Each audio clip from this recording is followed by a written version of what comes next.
So lately, for a project that should be announced fairly soon, I have been reading a lot of old rugby history, of a lot of stuff from like the 30s, the 50s, in the 1910s where you can find it, of proper old school rugby nonsense. Your Anushka just nodded at you. So he did. And one of the really fascinating things about reading rugby from the 50s, right, is how controversial the existence of a wing forward, or now flank as we know them, was. There's one great book on rugby tactics for, they're sort of aimed at kids, but it's like an introduction to rugby tactics, an introduction to rugby, kind of like drills and so on you can do if you're learning rugby. And the entire book just keeps going on about how much the author just hates flankers, and it's just like, just don't be a flanker, whatever you do, just don't play the flank position, don't play wing forward, because it's awful. And 40 years later, we've had Justin Tipperick. Yeah. Like, the joke's on that guy. And decades later, it is kind of the core of the game. It is kind of the position in which you see the most world-class players. Every team seems to have a world-class flanker. It is the position in which it's easiest to excel, I think, and in which it's always the hardest to select our team of the year. Yeah, and that's it. If you're ever picking like a World 15, that's where there's always the most candidates. Yeah. Every time we do team of the year, it's just like, oh my God, there's so many flankers and number 8s. So this week, we're going to try and make a full 15 based out of just flankers, not number 8s, just players who primarily wear the 7 jersey or the 6 jersey. Now, this is the trickiest one to categorise because there's a lot of lock/6s, there's a lot of 6 or 7/8s. We've just gone off using all.rugby, the wonderful resource that cannot thank enough for helping us with our jobs. Cannot thank them enough. We have just gone off what position have they played most often at professional level, right? Yeah. If they have played even 1% more at 6 or 7 than they have at 8 or at lock, then we are calling them a as that. flanker. Yeah. So we've already done videos where we've done a prop 15, a hooker 15, and a lock 15. So this is a part of a series where we're going to try and cover every position, but there's a couple of rules that we have. So generally we've said, for instance, in the lock 15, if a player who is a lock plays very regularly at blindside flanker, for instance, so someone like, let's say Ollie Chesham, regularly plays internationally at blindside flanker, we've said for the sake of this 15, just to make it more fun, he can't play there. So Tyke Byrne is one example. Yeah. Tyke Byrne is out of contention. He can't be considered this because we put him in the lock 15. Yes, and so yeah, we don't like that crossover. So, for instance, a player that might come up later on is Peter Steph Dutoy. He can play at second row, but we're saying for the sake of this, he can't play second row just because it makes it more fun for us. There's a couple of outliers though. Yes, so there's one particular exception, I think, but there's a few that fit into this, right? So Marco van Staden, for example, can play hooker. And we generally set the rule where if you are capped internationally in a position, we are not going to make you eligible to play there. Yeah. You can just play that position, you don't count towards fitting this team. You can play elsewhere, right? If you're capped at, let's say Marco van Staden is capped at hooker and at back row, he can still play on the wing or centre in this team, but he can't play hooker. Yeah. There's a few players, though, where it is quite tricky, where they've got plenty of caps in other positions, or players like Marco van Staden, who's only played hooker starting professionally once, but he's worn 16 so much, I think we decided to kind of discount him from wearing that, from being eligible for hooker. Just to make it more even though he interesting. bends those rules a little bit. Yeah. There's one player I almost included somewhere, he's played a handful of times at a professional level. We'll say if you play 2 or 3 times in that position, we will let it slide. We'll let it go, we'll use our own judgment on this, but broadly, if you can play that position, we're going to consider you elsewhere instead. Yes, just to have more fun with this. The biggest anomaly is Levani Bottia. Yeah. What the hell do we do with him? Because according to World Rugby, he has played much more at centre than any other position. However, he's not played there in about 4 or 5 years. He is a flanker these days. Yeah. So I think we take him as a flanker, but he is not eligible to play in the centres. Yes, he can't play in the centre 15 because it'd be the easiest cheat to have him just play flanker in that, or to even play front row. For him to play 12 in this team. Yeah, indeed. And so he is. We're going to count him as a flanker, I think. Okay, but he is banned from playing centre in this or team. wing. He's played professionally on the wing as well. Okay. We'll say he can't play there. Okay. So with those caveats taken, should we get into our team? Yeah, let's start. I want to caveat this also by saying that like every position in my team is Justin Tipperick. Yes. Like, given the choice, I would have picked Justin Tipperick 15 times. I know, but it's taken an awful lot for me to step aside from that and accept the fact that he has been retired for over a year now. And I will never quite come to terms with this. And even in 30 years' time, you'll ask me, who's the best flanker in the world right now? And I'll say Justin Tipperick. On form. On form of the last 30 years. So, should we start with that front row? We should, yes. So, Who have you gone with as your loose head prop to start with? At loosehead, I've gone for a man who, thankfully, all rugby informed me, has played most of his games at 6. Rob Valentini, Interesting. who I would have thought of as a number 8. But no, he filled this gap. He is my loosehead. Okay. Big, powerful ball-carrying boy. You know if you put him in the front row and had him bend down and push, he would do a job. Interesting. Okay, I've not gone with Rob Valentini. Okay. As much as that's a really good shout, and he's a good shape for Yeah. it. Like, he's lean. I've gone with Sia Khaleesi as my loose head. But I think a large part of it is Sia Khaleesi, if you gave him a job, He would do it. he will do it. Yeah. Like, and also he's super strong. Yeah. Like, that's kind of always been the big kind of selling point, is that his brute strength is kind of something else. Khaleesi is not in my team, Okay, yeah. and he should be. Yeah. I was thinking about what position to put him in right at the start of this, and then couldn't quite settle on anything, I think this and is he fell between the cracks. Quite an interesting one. I think you're right, he would fit into the... These days, modern Sia Khaleesi would fit in the front row, Yeah. where you go back to 7, 8 years ago, Yeah, he would have been a he's centre. played on the wing, yeah. Yeah. It's interesting how careers evolve. Yeah, yeah. Okay, we'll put a pin in that one. Yeah. We'll come back to it. Cause We'll put the whole front row together, I think. yeah, as one yeah, unit. yeah, yeah. So, hooker, I have gone with Jack Morgan. I had Jack Morgan. I moved him into another position because I could not think of anyone else to fill that position. But I'd be very happy to put him in a hooker. I went with Lavani Bottia, Okay. the aforementioned. Right. So, the other person I thought about, and this is kind of the elephant in the room, is Josh van der Fleer as a hooker. Okay. Because yeah, of his he can throwing throw in. Yeah. He's renowned as the best thrower as far as non-hookers go, really, in rugby. So that's quite an important That is an job of a interesting hooker. Jack Morgan I went with because of his low centre of gravity, Yep. leg drive. He's not the tallest flanker. This is why I thought both of these, because they're quite short for a flanker. They're really good at getting over the ground. They would fit in that kind of hooker mould pretty well. And Jack, as you know, will just learn any role. Yeah. He is one of the hardest working and best kind of training players, as Gloucester are about to find out. Yeah. He is so good at just picking up new skills. And every coach he's ever worked with has talked about just what a brilliant player he has to have in training. So I reckon he'd pick up the throwing probably quicker than Derry Lake did. Yes. Botty's a good shout as well because he can just play anywhere. Yeah. Like literally, you can put him in any position. But yeah, go on then. Yeah. Tight head. Who have you gone for? Jack Willis. Ooh. He's built, he's squat, he's got a long back Ooh. in kind of traditional tight head mould. Yeah, I can see it. Yeah. I can see it. He's strong as anything. Yeah. His dad looks like a fridge when he was at the top 14 final. And you went, do you know what? If he's going to evolve to be that shape in years to come, he will be a classic tight head. Yeah, if you get him to eat for a week or two, you can get him. You just go enjoy south of France. We're going to let you off training for a bit. Have some bread. Okay, I've gone slightly different from my tight Okay. head. I have gone with a gnarly fucking bastard in Marcos Claimer. I like that. Kramer isn't in my team. That's a really good shout. Yeah, because he's just a bloody unit. Yeah. Like, there's nothing... Unbelievable work rate. Yes, of course, and high tackle count, blah, blah, blah. But none of that's the reason why I picked him at tight head. I picked him at tight head because he's massive. Yeah, and hard as anything. Okay, We've got entirely different front rows. But I really like both of them. I like both of them.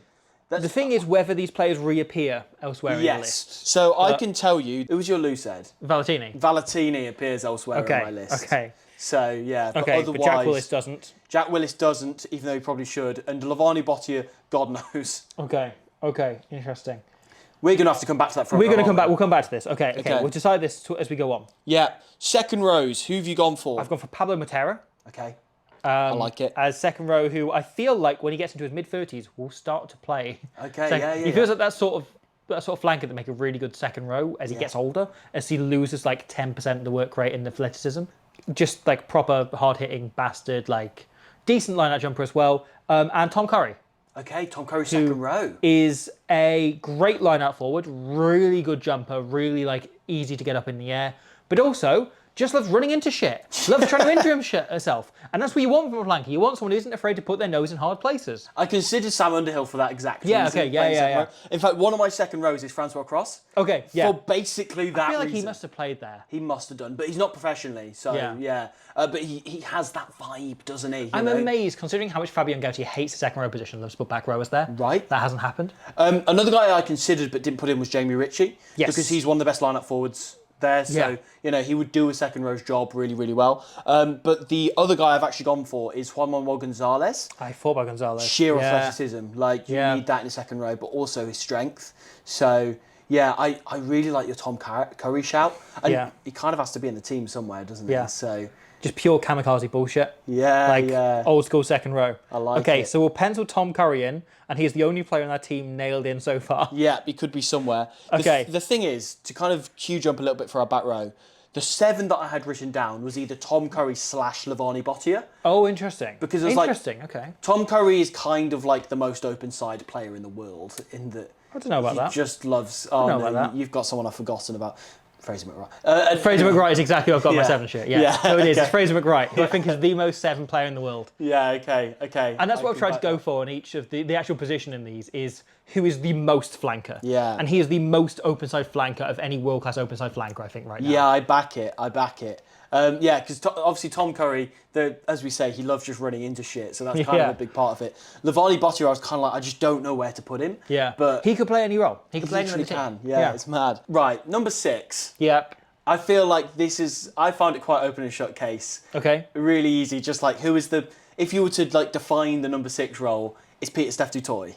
Peter Steph Dutoy should be in the team. And I really struggled. You've not picked him? I had Peter, it should be in that position. Okay. I had Peter Steph Dutoy in 5 different positions, and genuinely he is crossed out 3 times in my list. And the thing is, you're probably right. I was thinking, what is the role of a 6? It is there to be really hardworking, get off the floor, hit shit, and do it forever. And by that token, I went for Michael Leach. Oh, yeah.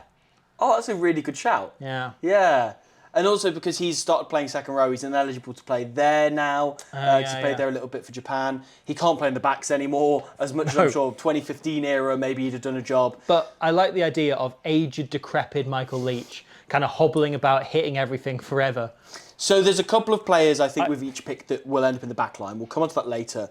I think we should try and narrow down the bones of a pack here. Okay, we're not going to do a number 8 first? Oh shit, yeah, we should do a number 8 first. That's a good idea. So I picked, I think, the player who has never played number 8 professionally, who I think would do the best job there, which is Josh van der Fleer. Really good shout. Josh van der Fleer has never played number 8 in his professional career. It? Never even looked at a number 8.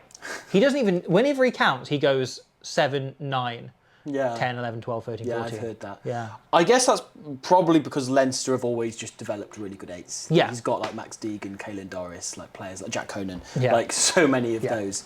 But yeah, that's mad that he's never played there. So I've got a couple of options again written down. I considered Fraser McWright to play number 8 because the thing is, you're right, he is the most 7 player, but also he's a massive ball carrier. Yeah. And that's kind of a really underrated part of his game because he just gets overpowered by his breakdown work. Kind of a victim of his own success in that sense. And this is a bit of a grey area. So the guy I had at number 8 has played 1 game there before, and it was for the Barbarians. Okay, that's fine. Miracle Fatilangi. Oh, he's a very good player. I think of him as being more able to play number 8. Right, he's only ever played there once professionally. He was very good in that game as well. Yeah, he was. That's interesting. So, I don't know. I would happy to have him sacrificed for Van der Fleer. However, I think he is a bloody good pick for this.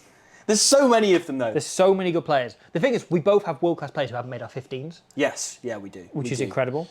One thing that I will die on the hill of is Peter Steph has to be in the team. Peter Steph has to be in the team. Oh, wait, you've got him elsewhere, haven't you? No, I don't in the end. I don't. I removed him last minute. Okay, yeah. He was in the team 3 times, and then I removed him. Okay. I will go Peter Steph. I think Peter Steph and Fraser McWright as your flankers. Okay, yeah. I back that. And then we have Tom Curry as 1 lock. Yeah, we'll take him as a lock. And I think he displaces Francois Cross because they were going to play the same role. The same role. So we then have the 2 Argentines. We have Matera and we have Gonzalez. Yes. And the thing is, Gonzalez is more of a lock, but Matera's the better player. Let's come back to that because Matera may pop up later. So we can have a bit of a debate about that. And that front row, we have other players popping up elsewhere. We can wait and see on that. So, hooker, Jack Morgan versus Lavani Bottia. Yeah, well, Jack Morgan pops in my backline. Oh, does he now? So, okay, we can come back to that. Tight head then, Marcos Klemer against... Jack Willis. What do we reckon? That's a good competition there. Because I don't think either of those are going to play in the backline. No. Right? Jack Willis could play centre at a real stretch. But that's just because he plays for Toulouse. You'd be wasting him. You want him in that pack. I think Kramer for sheer size. Okay. Do you go Valentini and Kramer for sheer size? We might talk about Valentini later. Okay, right, okay. Okay, should we move on to the back line? Let's move on to the back line for now. Scrum half's a hard one to pick, Scrum half is isn't it? really difficult. Yeah. Who do you go for? I went for somebody who I think, A, has a really good rugby IQ, a good skill set, and is often used as a kind of link man between forwards and backs off set piece, particularly off lineouts. Michaeli Lamoureux. I went for Michaeli Lamoureux. Yeah. Right. Rugby IQ, like ability, talking to the referee always, never showing up. Yeah. Like, yeah. Italian flankers playing scrum half has not traditionally gone down Yeah. well. It doesn't historically hold up, right? There have been there's been one major calamity off the back of this. However, hear me out, guys. Mitch is different. However, it might just work for us. I love that we've both gone Lamoureux. Yeah. Did you also think, because that thing Casada often used him as the insert and gets him through long passes? Yeah, that came into my head. I was trying to think who has a good pass on him. I was trying to think who fits the kind of profile. I think a lot of it is kind of personality driven, of him being a captain who's always like talking to his team, to the referee, always going about it. He gets I've seen him step in and play 9 plenty of times as well and kind of act in that role. He just seems like someone that could fill any role you want of him, and I feel that fits. That's really cool. In a very Mario Bergamasco kind of way. The first one that we've agreed on. So that's great.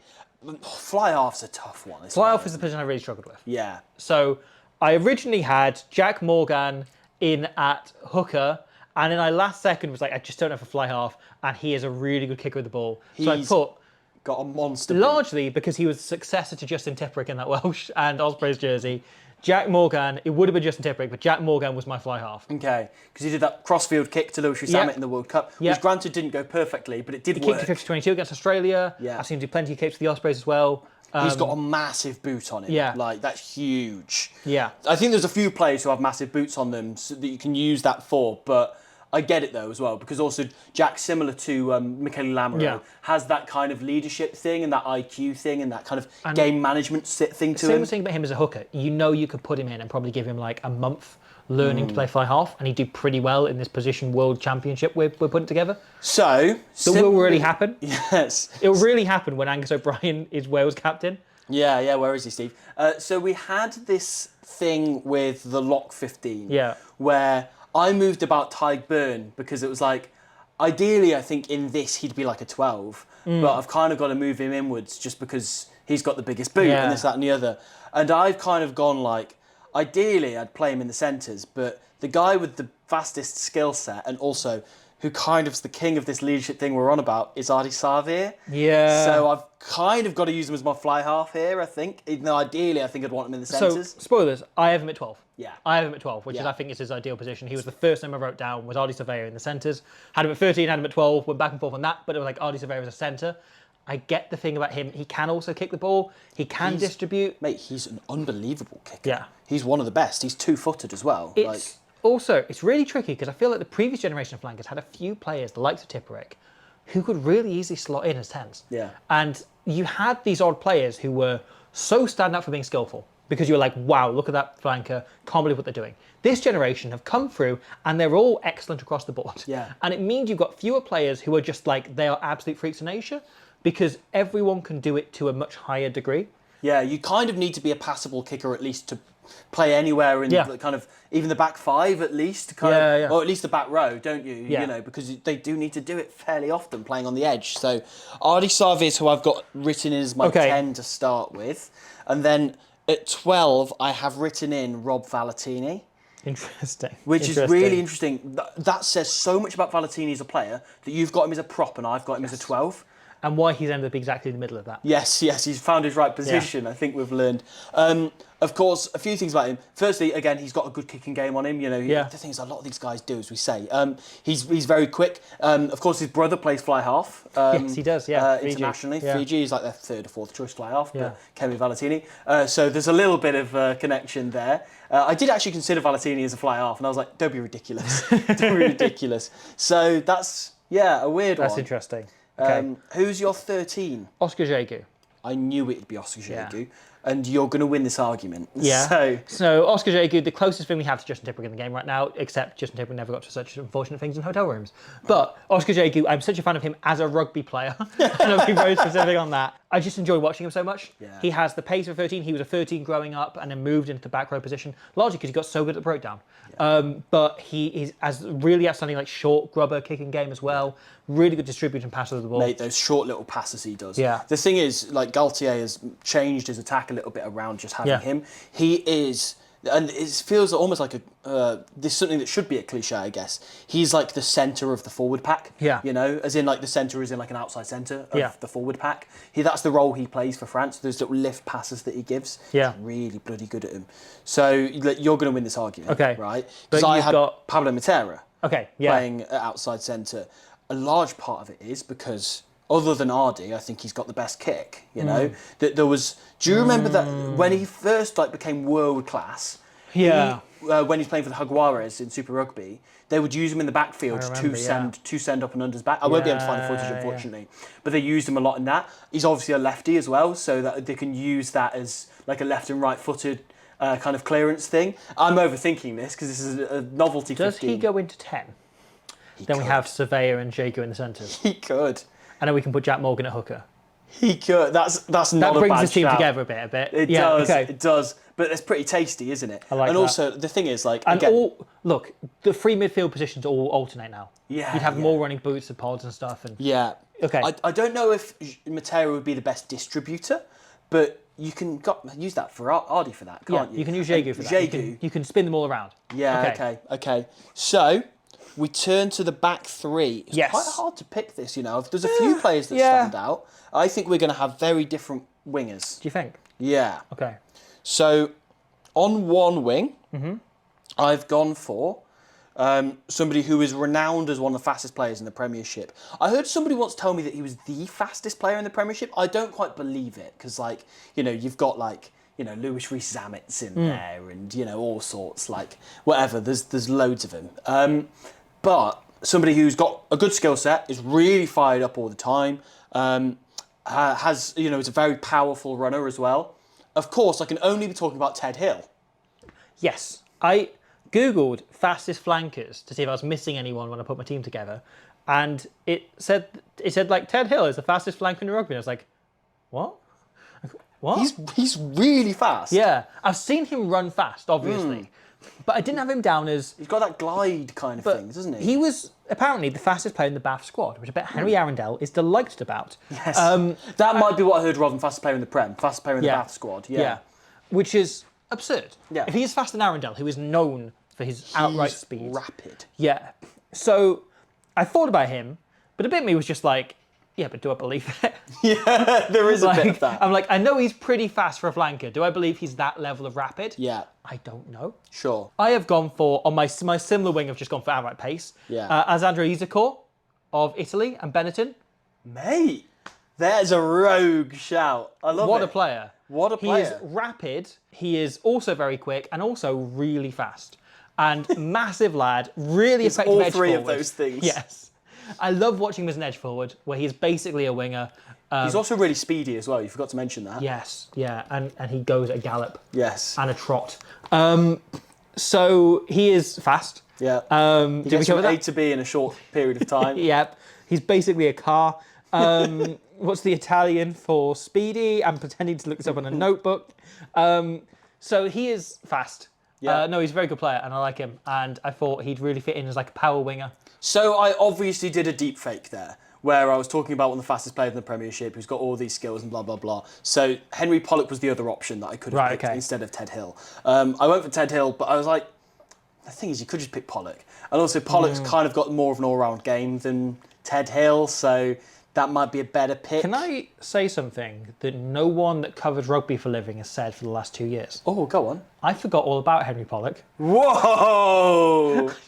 just forgot about him. That's just mental. forgot about him. We cover a lot of rugby on this. Yes. There are some people who there are some people where Henry Pollock are the only rugby player they know. Yeah, I was like, Alessandro Isacor, straight top of the dome. But the thing is, Henry Pollock would be a good winger. I had Becca Kulgadze higher up my list than Henry Pollock, amongst others. That's funny. It's funny. But the other left winger that I put in here is Josh Bayliss. Yeah, that's a great He's shout. never like started the game all there. back row. Yeah, back three. I guess so. I guess so. Yeah, Josh Bayliss is obviously incredibly fast, Yeah. and he's also incredibly quick and also incredibly speedy. I went for a different Scottish flanker in Jamie Ritchie, On the wing. who is a brilliant. There you are. You had the same Oh, thought. mate, pennies dropped. Yeah, brilliant kick chase. Oh, mate. Scotland would we use are him on the such kick chase. fucking nerds. But Gregor Townsend, for a while, last year's Six Nations 2025, would use him as their primary kick chase instead of a Van der Merwe or Darcy Graham, particularly over Darcy Graham, right? When it was on that wing, him or Carl Rowe, who are shorter, they would send Jamie Ritchie on the kick chase and he would tap it back, and he was like one of the best players in Six Nations at winning those aerial contests. And I had him on the wing purely for the aerial contests. That's a good shout. The question is he also fast enough to play there? He's kind of fast enough, Yeah, you know? yeah. You could. The thing is, we could put him in the second row and still have him do that. Be quite good shout. It's not the point in the game to have an all-round game plan, though, is it? Yeah, it's true. It's true. The thing is, we've picked 4 very good options on the wing there. I feel like Henry Pollock should still go in. Well, who have you got at fullback? Theo Before it rounds out. McFarland. Oh, I like that. I like that a lot. I had Sekou Makalou, Ooh. who obviously can play on the wing, has played on the wing. It's only started there 3 times, so I think was just about eligible Sure. to qualify. And played most of the game, but he came on as a replacement against South Africa Yeah, for France on the wing. As I said, we are nerds. But I put him at fullback. I think just a slightly different role, but as someone who's comfortable enough playing in the back three, you want someone there to be able to operate and cover those high balls. Yeah. I mean, it's not a bad shout. We could give Jamie Ritchie a fullback in order to just cover the ground. Theo McFarland, man. Theo McFarland is a better Come shout. on, Theo Yeah, McFarland okay. at fullback. It has to be done. I like him coming into the line, but I don't know how much I'd trust him at covering the ground and Yeah, but reaching high balls. counter-attack, he'd be unreal. Yeah. Like, come on. It's got to be Theo McFarland. Also, aerially, I think he'd be great. For like high balls. Granted, as you say, like, if you were playing against this team, you would stick him along the floor all the time, wouldn't you? Yeah. Because he wouldn't be able to reach down there, because he's like 9 foot tall. But Theo McFarland in the backfield, come on. Okay, right, let's run through this team. Yes. Okay, and we'll nail this down. So we went for Jack Morgan at hooker. Yeah. At loose head, are we going Valentini or are we going for... You know what? To get Valentini in the team, let's go for Rob him, Valentini which at means loose Sia Khaleesi's on the bench. Well, he could play tight head.